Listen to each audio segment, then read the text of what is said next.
So this is Sierra.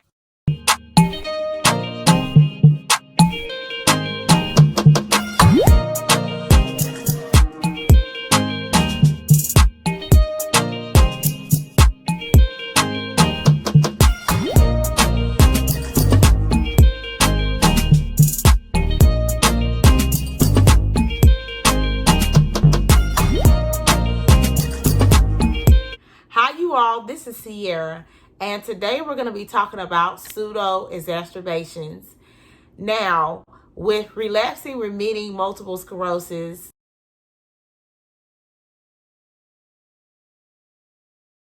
having relapses and periods of remission after your relapses is very common. But I just want to talk about the difference between a pseudo-exacerbation and an actual exacerbation, like with the relapse. So a pseudo-exacerbation is when you have MS symptoms that's basically not caused by any new damage that's done to your myelin, and it's not caused by any new lesion or anything like that. It's basically the damage that's already been done is basically just showing up, and your immune system has triggered those symptoms that was associated with the damage that was already done. Usually those symptoms resolve within 24 hours, okay?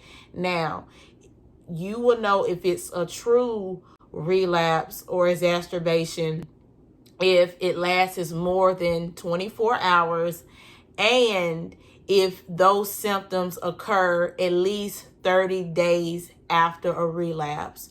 So that's how you can tell the difference. And with the relapses, they can last for weeks to months. I know my first relapse lasted for several months and it was miserable. I was so miserable because it's like the symptoms never stopped. They were constant. They got worse every day. You're talking about when you hear the term debilitating symptoms, that's exactly what I was having because it got worse. Because like I explained in my previous video, my MS story, it went from me having numbness in my hands and having a lot of plasticity going on, a lot of weakness. It went from that to me falling, not having like control over my coordination. I had really bad gait. And then it went from that to me having like god awful plasticity in my hands, couldn't hold nothing. My hands was like claws. They get stuck for hours. It went to my throat and it affected my ability, the muscles and the nerves or whatever that are responsible for me swallowing. It definitely affected that because I had difficulty swallowing. I had dysphagia. And it was horrible. When I had a situation with my face last year, and y'all can go back and look at the video when I show you my physical MS attacks, that was a new symptom and that was scary. But fortunately, I had literally had a doctor's appointment with him the following week after that happened. And so it resolved itself. I got my MRI and thank God, everything was fine. It was just, it's a part of the disease process. And I think we have to understand that too. We have MS and your body is going to go through many changes, okay? Not every symptom is going to be a new lesion on your brain or on your spinal cord. You would know the difference if you had MS for a little bit. You will get to know your body, okay? You'll learn your body. And if the symptoms aren't like constant, you do not have a true exacerbation or relapse. It's more like it's a pseudo exacerbation, okay? So you say, Sierra, what causes a pseudo exacerbation? Well, there's a few things. First, your body can be going through some type of, infection. So it can be like a viral infection. It can be like a bacterial infection, something like a UTI, because a UTI causes changes within the body. The next thing is if you are doing an activity, if your body gets overheated, say that you are just walking outside on a hot day, or you spend a little bit too much time, outside and it was humid, or if you're playing basketball, if you're playing some type of sport, if you're exercising, like anything that like that, we have to be careful about. We have to make sure that we have some things in place that will have it so our bodies won't feel so overheated, so we won't experience weakness, the numbness, whatever symptoms that we're having that's associated with that heat. Cooling towels, that's what they're called. And basically with the cooling towels, you just wet it and you just put it around your neck, or you may put it around your head or whatever. So make sure you have some of those when you're going out. And if you have like a cooling jacket, that's good as well. It's a great idea if you know you're going to do some activities to have some ice water. That's very important, to definitely have some ice water, some type of water, okay? It would be great if you had ice, because we have a tendency, we're very heat intolerant. So it's very important to keep our body temperatures not too elevated, okay? Also, if you're outside, making sure you have periods of being in the shade and you're not directly in the sunlight.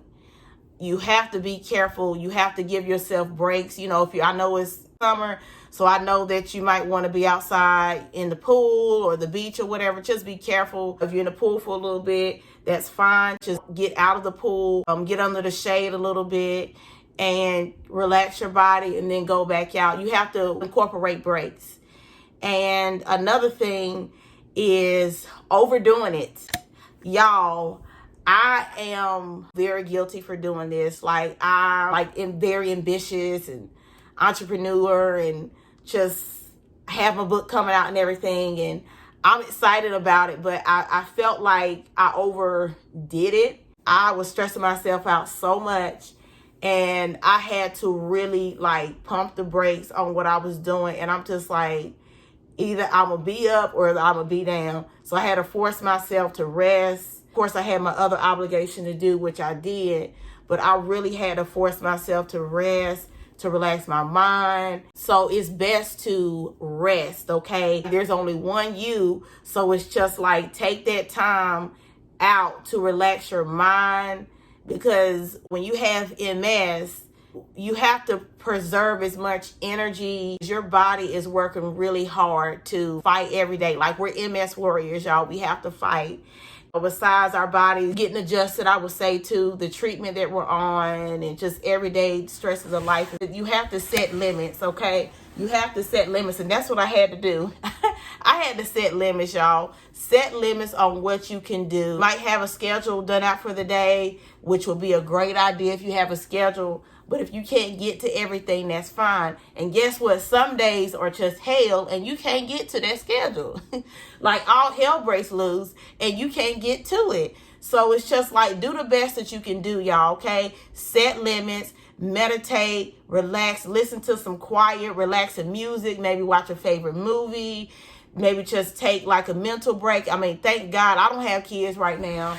So I guess I'll probably do another video when I have kids and a family, because I feel like that's on a whole different level, and that's something I don't understand yet. But I would say, for the most part, even if you had kids, you still need a break. You still need a break. You still need to find a little quiet time to yourself. Do something that you maybe enjoy, maybe journaling, maybe writing, anything that you enjoy. Of course, develop, healthy habits. Anything that you enjoy, just take a break, relax. It will get done. Everything will be okay, okay? Everything doesn't have to be done that day, all right? Something else that can cause a pseudo-exacerbation is having low vitamin D. Studies have shown that having low vitamin D can increase the chances of someone having a relapse or flare up or exacerbation. There's higher cases, and having a good vitamin D level is very important, okay? You don't want vitamin D deficiency. So with that, you definitely want to make sure that your neurologist is monitoring your vitamin D levels through lab tests. It's very important for us to have vitamin D in our system. It gives us the energy that we need. It helps strengthen our muscles, your growth, and it is very important to have. I don't know about anybody else, but I know with me, I get regular lab tests done. My vitamin D is good, and I take 4,000 IUs of vitamin D because my vitamin D was low. When I was first diagnosed, it was very low, and started taking the vitamin D, and it's been great. It's always good to incorporate foods with vitamin D into your diet, and also to getting out in the sun, getting that vitamin D, just soaking it in, but also remembering that you can't get too overheated, okay? So it's like a balancing act with getting vitamin D from the sun. So you have to be careful doing that, okay? And the next thing is diet. Y'all, listen, I am not going to act like I have this dynamite diet because I don't. Like I said, I try to be honest with y'all, but I have been like drinking more water, incorporating more fruits, more vegetables, more leafy vegetables, greens, spinach, sweet potatoes. Ooh, I love sweet potatoes, y'all. They're very good in fiber. When I eat foods that are like high in sodium, high in fat, like especially sodium, I can definitely tell a difference. I can tell that I have some inflammation going on, to make a long story short. I feel like, tingling, and I feel tightness, in my feet and in my arms, and it's just a different feeling. So get foods that are low in sodium, high in fiber, low in fat, foods that promote like a healthy gut, because that has a lot to do with your immune system too, having a healthy gut. Well, I'm so glad that I was able to have this conversation with you. Definitely set limits for yourself, okay? Set limits for yourself. You may be a hard worker, that's great, but if you are down for the count, you're not going to be able to help yourself or anybody else. So that's how you have to think about it. Definitely check in with your healthcare team. Develop a support system too. That's really good in your journey. It could be fellow MS warriors. It can be groups. It can be YouTube channels you look at. Maybe it's an influencer that inspires you, that has MS, that's thriving with it. Then go ahead and make your support team, okay? Gather different resources and get with those people, because that is what's going to keep you going, okay? Also, too, what's going to keep you going is, let's be honest, we got to be on some type of treatment, okay? Everybody is different. If we're not on treatment, I still suggest you be monitored by a healthcare team, because it's going to be very important in your journey, okay? So whether you're on a disease-modifying therapy, or if you're not, or if you're just doing diet to help with your MS symptoms, to help manage your MS symptoms, make sure you have a solid healthcare team that you can go to just to follow up, just to make sure you're doing well, okay? And this is Sierra. I look forward to the next MS education video. Let me know if this video was helpful. Let me know if you have seen any other videos that were helpful.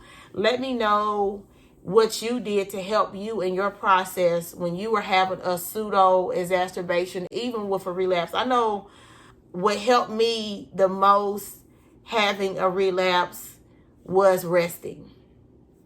But that's going to be another video, okay? That's going to be another video. Please like, comment, and subscribe to my YouTube channel, Sierra C. Harrison, and I will see you on the next MS education video. Love you all. Bye-bye.